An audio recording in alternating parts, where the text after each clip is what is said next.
Well, time flies when you're having fun, and so it's a surprise even to me to say that the third season of TVO's onpoli podcast is about to drop. If you're not in the loop on it yet, we'd like to remedy that. With us now, Michael McGrath, co-host with yours truly, and Eric Bombacino, series producer for the onpoli podcast. I gather that's podcast lingo. It's about to drop. Is that what they say? We're publishing it, we're dropping it.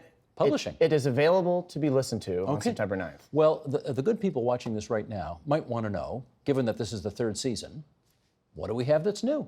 We are leveling up one rung of government. The onpoli podcast will be covering the federal election.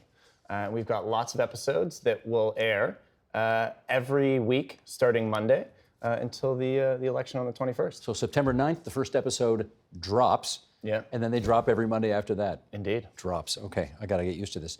Michael, the question I really need to ask you first and foremost is, would you say co-hosting the onpoli podcast with me has been like the single greatest moment of your career, or what? It has been a rare honor and a pleasure, Steve. That was just the right answer to give. Yes.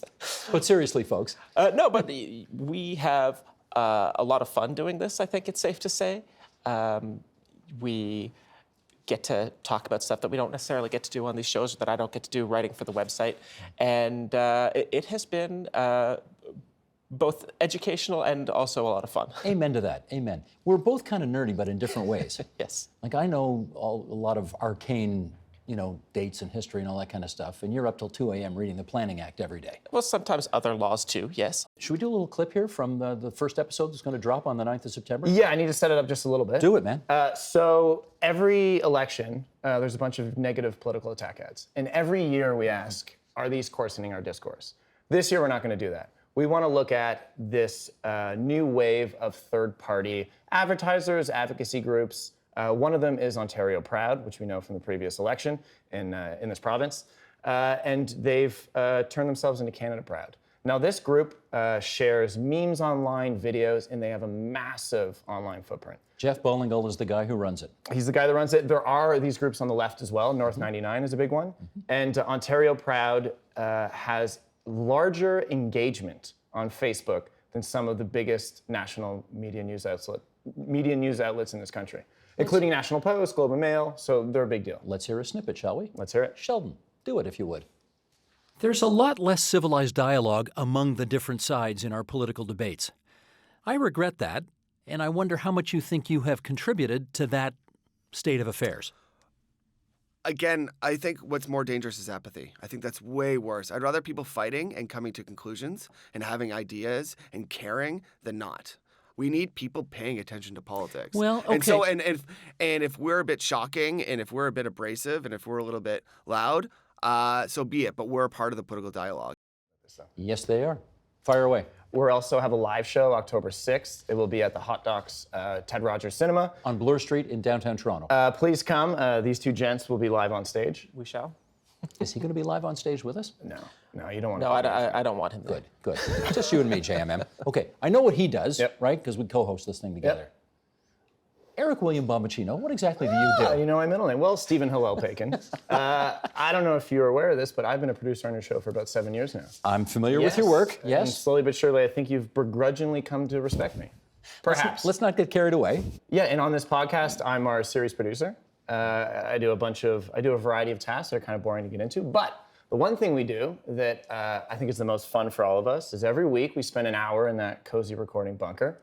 And yes, we talk about important issues, but we have a little bit of fun. We do. We do have a little bit of fun. I play hip hop for you. What song do we always play? It's become our anthem.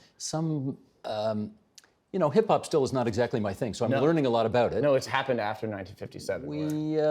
We always play some tune by an artist named Mos Def. No, it's Mobb Deep. Mobb Deep. Okay. And for hip hop fans out there, it's Mobb Deep Shook Ones, one of the great tunes of the 1990s. Right. And I have the first time Steve Pakin has ever tried to freestyle. Sheldon, I'm kidding, we didn't do it. That's the look on your face. I was very terrified. If we could freeze frame that and just put that up right now, that'd be fantastic. That was another thing I do. Extremely worrisome. But anyway. Another thing I do in the bunker is I pepper you guys with different questions. Yes, you do. Kind of off the cuff, and I think it brings a cool chemistry out of you. Okay. So let's do that. You have neither of Do it you. right- Let's right- do it right now. right now. I got two questions for you. Neither of you have seen these beforehand, correct? No, we have not. Okay, first question. What was the biggest turning point in federal election history? When the campaign is Easy. zigging this way and Easy. then bam, it zags the other way. Blank? A blank? That one's easy. All right. That one's easy because earlier this week, You're buying time with it, though. no, I'm not. I'm just saying it was the 35th anniversary of said moment earlier this week.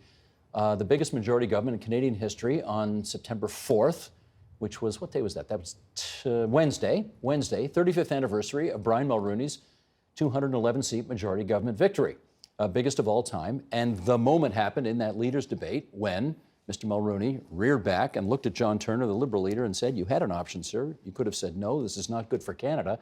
And that made the polls go like that overnight. That's my answer. I have a hunch he may have stolen yours. No, I was going to say I think the 2011 federal leadership debates were a big turning point. We knew going into that election that the Liberals were not in a incredibly strong position, but I think Jack Layton's performance in the federal leadership debates really hastened the rise of the NDP in 2011, and you saw the movement in the polls accelerate after that. You know what that just proves? It just proves that I'm 30 years older than him because I went for an example that's 30 years older than his. There we go.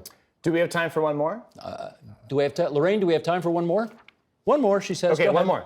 more. So I hear this a lot. I used to even say it in the past. Elections should be about substantive policy issues. It's not about how you feel about a candidate. It's about the facts. It's about the facts of Totally their disagree. platform. Should elections be fundamentally about policy? I do hear this a lot. Elections should be about whatever the electorate wants them to be about. If they want them to be heavy on policy, as the 1988 election was on free trade, that's fine. If they want them to be about who do I get the sense is for me? Who do I get the sense that I can trust? Who do I think will be there for me when the chips are down? Okay. That's okay too. The people say. Yeah, I agree. I think, look, I'm a policy nerd kind of guy. If I could declare that every election would be about important policy debates, I think I'd have a lot of fun as a reporter, but I don't get to do that. And I think reporters should be humble in trying to declare what people should and shouldn't care about. Yeah, I like that answer. How do people pick up this podcast if they want to listen to it anyway? Well, they can go to our website at tvo.org/programs/onpoli. Or your better bet is to subscribe on Apple Podcasts, Google Play, Spotify, or your favorite podcast spot. Okay, that's it, guys. Thanks so much. John Michael McGrath, co-host the onpoli podcast. Eric Bombacino, series producer. Thanks. Thanks, Stephen. The Agenda with Steve Paikin is brought to you by the Chartered Professional Accountants of Ontario. CPA Ontario is a regulator, an educator, a thought leader, and an advocate. We protect the public. We advance our profession. We guide our CPAs. We are CPA Ontario. And by viewers like you. Thank you.